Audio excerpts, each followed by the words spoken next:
Bueno, ley de bases de la ley ómnibus al microbús. Ese es el título de la columna de Alfredo Blanco. Alfredo, ¿cómo te va? ¿Qué tal, Ricardo? Sí, digamos, ¿cuál es la razón de ese título un poco en broma, pero que refleja algo que realmente ocurrió? Esta ley, y yo diría la estrategia general del gobierno de lanzar todas las medidas, lo hablamos en un programa anterior, yo decía que era poco probable que eso pudiera salir así. La interpretación alternativa era decir, no, en realidad han planteado todo esto para poder negociar lo que más les interesa. En realidad lo que parecía que más le interesaba era la cuestión fiscal. Sí. Habida cuenta que cuando cerró el año 2023, seguramente los funcionarios del Ministerio de Economía se vieron sorprendidos porque el nivel de déficit financiero del año pasado fue más del 6%. Mucho más. Claro, entonces eso le agregaba 1,5 puntos a la previsión, o sea que el esfuerzo fiscal iba a tener que ser mayor. Bueno, de todos modos... Eso quizás sea una de las razones por las que el fondo le bajó la estimación de ingresos. No, yo diría esto. Para 2024, el Fondo Monetario, en el comunicado que sacó ayer, digamos, de la actualización de sus proyecciones, el Banco Mundial, la Comisión Económica para América Latina, el Banco Interamericano de Desarrollo, todos ellos en las estimaciones dan que Argentina cae en 2024. Todos. Todos. Cuando uno dice va a caer 2,8, que parece no tanto, lo que uno tiene que entender es que ese 2,8 es un promedio entre sectores que no van a caer, por ejemplo el agropecuario, ¿no es cierto? Por ejemplo algún sector industrial ligado a la actividad agropecuaria. Agroindustria. O producción de maquinaria agrícola. Bueno, y otros que van a caer significativamente. Entonces está claro que 2024 va a ser eso. El gobierno, lo hemos dicho varias veces, se planteó como objetivo decir, hago una devaluación fuerte, esto que nosotros decimos, pongo un pequeño colchón en el tipo de cambio, después solo devalúo 2%, hago crawling peg hasta marzo, y devalúo solo 2% por mes, entonces el tipo de cambio real se me va a ir deteriorando, pero el intento es llegar hasta el momento en que los ingresos más importantes por la liquidación de exportaciones, que son hacia el final del primer trimestre, esos ingresos más importantes logren recomponer. Mientras tanto, ¿qué hizo? Se pisaron más las importaciones, realmente hay empresas, uno habla incluso con empresas de Córdoba, empresas medianas, que tienen un problema muy grande, porque en los últimos meses del periodo del gobierno anterior, importaban, le autorizaban a lo mejor la importación, pero no lo podían pagar, y le decían, bueno, tiene que llévelo a 180 días. Bueno, eso fue haciendo perder, yo diría, mucha credibilidad de parte de quienes envían productos a la Argentina, los proveedores, que empezaron a decir, no, bueno, yo no te puedo seguir vendiendo en estas condiciones en que no me puedes pagar. Bueno, por eso el gobierno dice, bueno, mientras tanto, yo diría, el gobierno trató de separar y decir, el stock de deuda comercial que tienen los importadores, es decir, todas esas importaciones que hicieron y que el central no le dio los dólares, bueno, ese stock voy a tratar de resolverlo de alguna forma. ¿Y cómo voy a hacer? Hasta una determinada fecha de enero se podían inscribir en un registro de deuda comercial y podían comprar la primera emisión de un bono que tenía como sentido que yo compraba el bono en pesos, pero que cuando vencía el bono me iban a dar los dólares, ¿no? O se los daba al proveedor.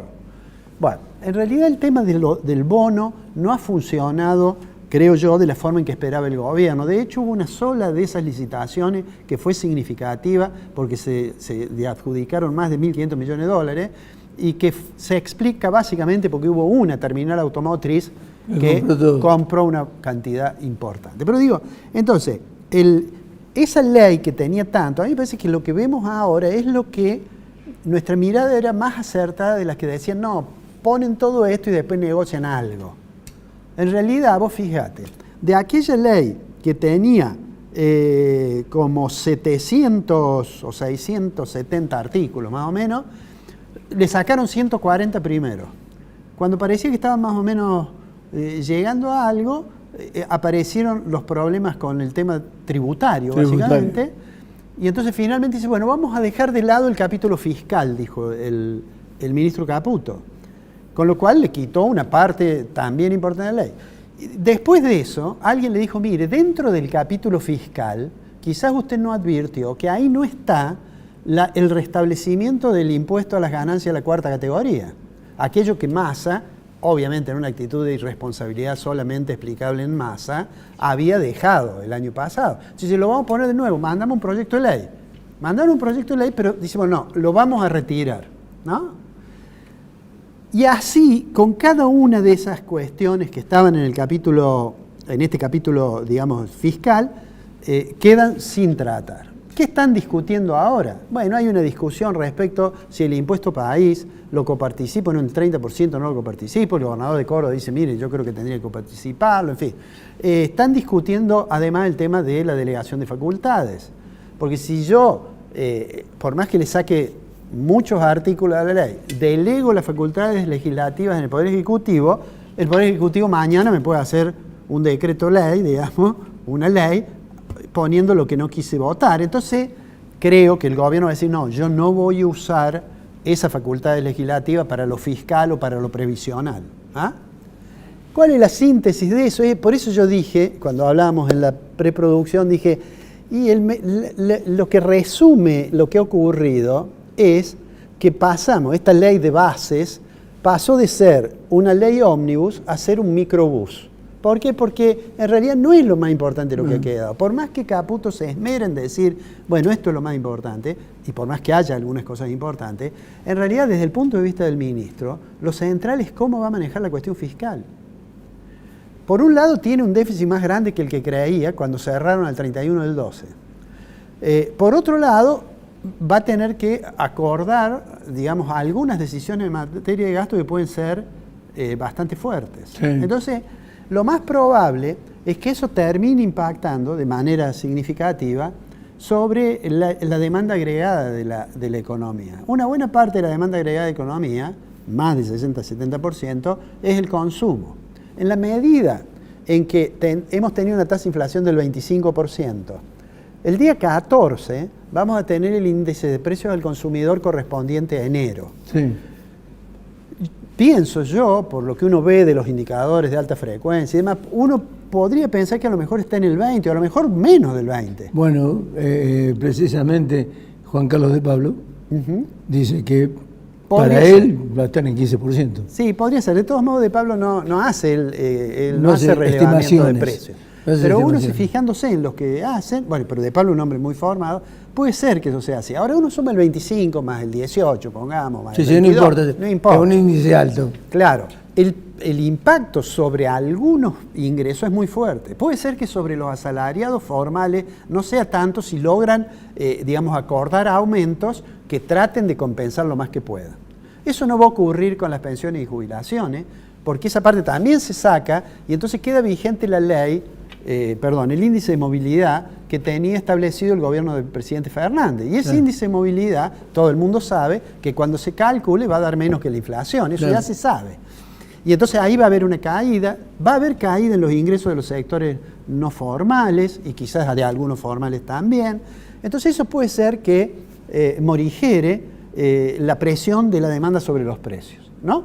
Pero tiene ahí un problema serio. Yo vuelvo a decir, el escenario de éxito del gobierno es llegar a final del primer trimestre sin tener que modificar el tipo de cambio nominal, es decir, sin tener que devaluar de nuevo, porque si no ahí de nuevo golpea el objetivo inflacionario, antiinflacionario. Entonces, tratar de llegar sin devaluar, probablemente al finalizar el trimestre, si quiere atraer que haya liquidaciones más rápidas, reducir algún impuesto, reducir un poco una retención para tener el ingreso más rápido de dólares. Mientras tanto, el Fondo Monetario mañana le va a autorizar, le va a aprobar y Argentina va a recibir más o menos 4.600, 4.700 millones de dólares, de los cuales a fin de mes le tenemos que pagar al fondo y nos va a quedar un poco ahí. Mi impresión es que el gobierno va a intentar en algún momento, si logra estabilizar un poco y llegar a marzo, va a intentar un acuerdo nuevo con el fondo. Esa es mi impresión. Pero bueno, es un desafío grande ese de llegar hasta allí, ¿no? Mi impresión es que es un poco menos optimista que la que planteó el doctor Cavallo, que ve un índice del 7% en abril para la inflación, ¿no? Pero bueno, eso era antes de este último hecho en el Parlamento. O sea, no sé Sí, cuál la será la idea. desprolijidad de lo que está ocurriendo en la Cámara de Diputados realmente es... Claro, bueno, es que el es problema vergonzoso. de la ley microbús, digo yo, Sí. es que todavía hay cosas que tienen que negociar. Seguramente. Y seguramente va a salir porque algunos bloques Sí, ya tenés anunciaron. un dato significativo que lo eluden, no lo quieren tratar, es el Fondo de Garantías de Sustentabilidad. Bueno, pero ese va a quedar, yo creo que ese finalmente no lo van a tocar. No lo van a tocar. No van a tocar, pero digo, va a salir la ley porque, bueno, yo no tengo la cuenta de cuántos diputados son, algo menos de 40 que tiene la Libertad Avanza, algo también menos de 40 debe tener radicalismo. El presidente del bloque, el cordobés de Loredo, ya dijo que van a acompañar, pero van a ver, y seguramente también de otro conjunto van a tener el apoyo, y bueno, la ley va a salir. Ahora, el desafío en lo económico, digo, el ministro no puede decir otra cosa. Pero que el ministro diga que estando de acuerdo en todo sacamos esto que no es tan importante, y en realidad es la necesidad de un discurso que no muestre que aquella estrategia de mandar una ley con 760 artículos no funciona. Y el decreto de necesidad de urgencia, yo creo que vos lo mencionaste, hoy al mediodía se conoció el fallo de la Cámara Nacional del Trabajo que dice, mire, este capítulo, el de la reforma del trabajo, es inconstitucional. O sea que van a tener que... Y el argumento con que comienza ese fallo, el argumento de las considerando de los 3 jueces, es que dice, mira, en realidad cuando salió el decreto, y aún antes que estuviera en vigencia, porque recordás que como el decreto no decía que iba a tener vigencia desde el momento de su publicación, entonces había que esperar 7 días, entre ese interín de 7 días, entonces los jueces dicen, aún en ese periodo el Congreso ya estaba abierto, ya estaba sesionando, y si no se ha visto una vocación por tratarlo. Entonces digo, a mí me parece que más allá de los problemas económicos tan serios que tenemos, la dificultad, la fragilidad del sector externo, la volatilidad de los precios, etcétera, etcétera, hay una cierta, yo diría, torpeza desde el punto de vista político en la forma en que se va manejando, una cierta incapacidad para generar más rápido los consensos, y me parece que eso, que a lo mejor puede ser también ingenuidad política, no es una estrategia, y eso pasa el tiempo, hace 45 días que está en el gobierno. Yo te recuerdo que cuando en el 2015 asumió Macri, asumió el día 10 de diciembre, el día 15 tenía el mercado cambiario unificado. A mí me parece que hay una cierta incapacidad política que complica mucho. Y por eso yo digo que uno puede tener un buen programa económico muy consistente en lo fiscal, con lo monetario y con lo cambiario, ¿no? Pero la cuarta columna que sostiene el edificio es la sustentabilidad política del programa. Y ahí me da la impresión que hay dificultades, y me parece que el gobierno debe estar viendo seguramente que se entrañan ciertos riesgos y que la posibilidad de llegar bien a este corredor que yo digo hasta finalizar el primer trimestre también depende de habilidad política y de tolerancia social.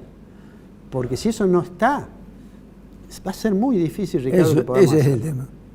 Esperemos que encuentren los tecla. legisladores la mejor forma de sancionar la mejor norma y el gobierno la mejor forma de diseñar una estructura, una política económica que sea capaz de ordenar las variables macroeconómicas sin generar un castigo a los sectores menos pudientes. Eso que acabas de decir vos, yo te lo voy a acomodar con algo que dijiste anteriormente y que mencionaste.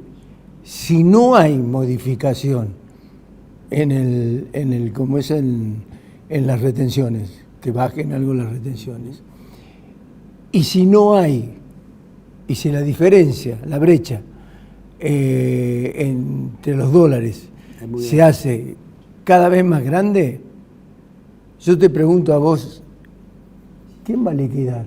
Bueno, ese es el escenario del fracaso. ¿Quién va a liquidar? Yo tengo esperanza de que pueda llegar con el... Sin devaluar, ¿eh? Sí. No, ¿Quién va a liquidar sin devaluar? Si devalúa, además tiene que plantear un programa económico nuevo porque el impacto sobre precios es inmediato. Pero bueno, ya lo veremos. El martes pasado yo dije, ya la semana que viene tendremos ley, me equivoqué. No te digo. Esperemos que la semana que viene la tengamos. Alfredo, nos vemos la semana que viene. Nos vemos la semana que viene.